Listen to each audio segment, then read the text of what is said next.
Jordan Peterson is easily one of the most controversial figures in modern psychology and philosophy. Peterson has made himself famous over the past couple of years through his criticism of modern feminism, political goings, and his support of free speech. In 2017, Jordan reached entirely new fame when he became one of the major talking heads on Joe Rogan's eponymous podcast. Watch this video fully to know the things he's said on Rogan's podcast. First on the list was when he argued that there was no such thing as weather. He pointed to everything and said there is no difference between the environment and everything, and also between the climate and everything. Peterson then said that if there happens to be a crisis with everything, then we're done because we can't fix everything even if we have to. No atmospheric scientist is urging global authorities to produce a new primary hue, change the gravity of the Andromeda galaxy, or modify William Shakespeare's plays for readability. So no, the long-term meteorological conditions that will prevail on the surface of our planet for the foreseeable future are not everything. But it doesn't imply that substantial adjustments to the wasteful spending patterns that those in affluent nations have gotten used to aren't required right now. They most certainly are. Indeed, a worldwide consensus of experts who like to stay within their fields of study has warned us that disastrous tipping points cannot be ruled out if we do not act quickly. Humans, not volcanoes or the sun, are to blame for the climate change. The last 4 decades have been the hottest on record, each hotter than the last. Temperatures have risen faster in the last 50 years than in the previous 2000, and CO2 levels are now higher than in 2 million years. The world's glaciers are all receding at the same time. Heat waves, droughts, and torrential downpours are becoming more common and intense. Every fraction of a degree warming increases the severity of extreme weather events like hurricanes, and once-in-a-century coastal floods will soon become annual occurrences. According to the United Nations, there will be up to 1 billion climate refugees by 2050. Reducing greenhouse gas emissions will significantly reduce the breadth and magnitude of all these imminent disasters. That does not constitute everything. It's all we higher-order monkeys on this floating space rock need to live. It's not an apocalypse, but it'll do until the apocalypse arrives. Peterson slammed climate modeling, claiming that since models do not and cannot describe everything, scientists arbitrarily decide which factors to put in the equation.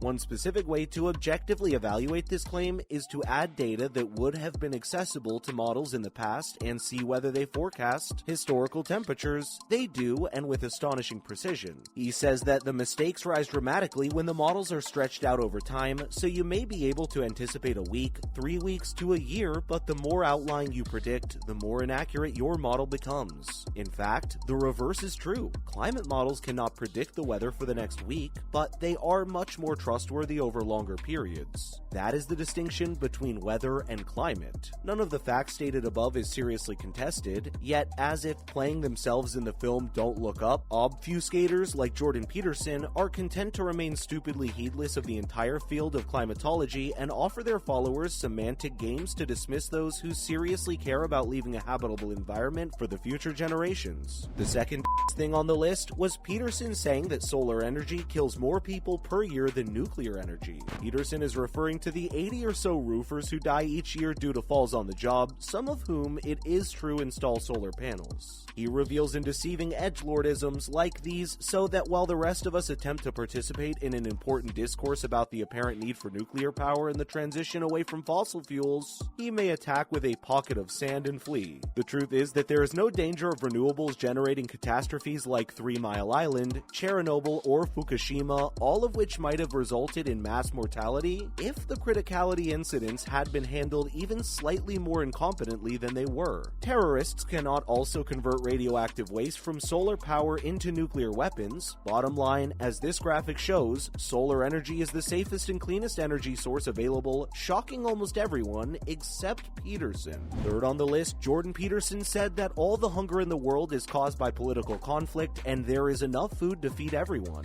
Rogan directly questioned Peterson about how many people starve to death in the world, of which he said no one. That is incorrect. Hunger and hunger-related diseases kill approximately 9 people yearly. more than malaria, AIDS, and tuberculosis combined. While war remains the #1 cause of famine in countries such as Yemen, climate-induced drought and the inability to purchase food are responsible for hundreds of millions of hunger deaths, thanks in no small part to the US's refusal to call for an end to Saudi Arabia's blockade. Putting on rose-colored glasses won't change the fact that more than 800 million people worldwide are malnourished or on the verge of starvation, even though there are more than enough provisions to go around. This fourth one on the list is just so flawed. Peterson said that universal basic income is impractical because monkeys enjoy getting drunk.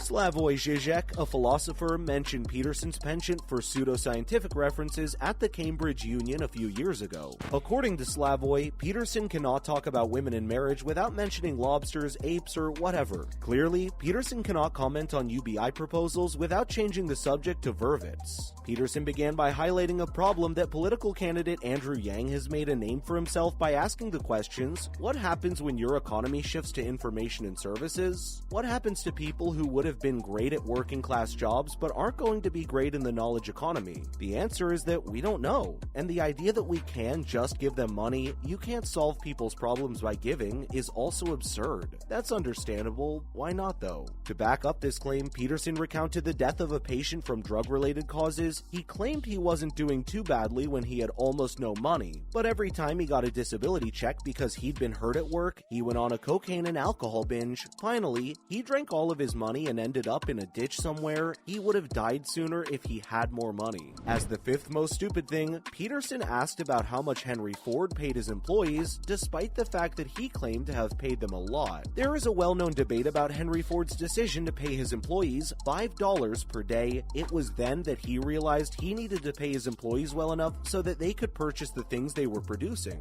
In this way, he could broaden the market for his products. Furthermore, half of the $5 a day was in the form of incentives. Workers were expected to abstain from social vices such as gambling and drinking. They were to learn English, and many, particularly new immigrants, were required to attend lessons in order to become Americanized. Women could not get the bonus unless they were unmarried and supporting a family. Men were also disqualified if their wives worked outside the house. That is market liberty for ya. When Rogan brought up traditional concerns about trickle-down economics and globalization, Peterson defied logic by waving the issue away. The glorification of the business motive by Peterson would make a Russian tycoon blush, but where can we find depravity in his worldview if not among the obscenely wealthy? Oh, among campaigners for social justice. The sixth item on this list was when Peterson said animal rights activist Carol Adams was insane and incapable of genuine human interactions. Combining veganism with feminism may not be your cup of tea. Still, Carol J. Adams has written more than a dozen books on the issue, has a master's degree from Yale Divinity School, and lives in Dallas with her husband, Reverend Bruce Buchanan of the First Presbyterian Church.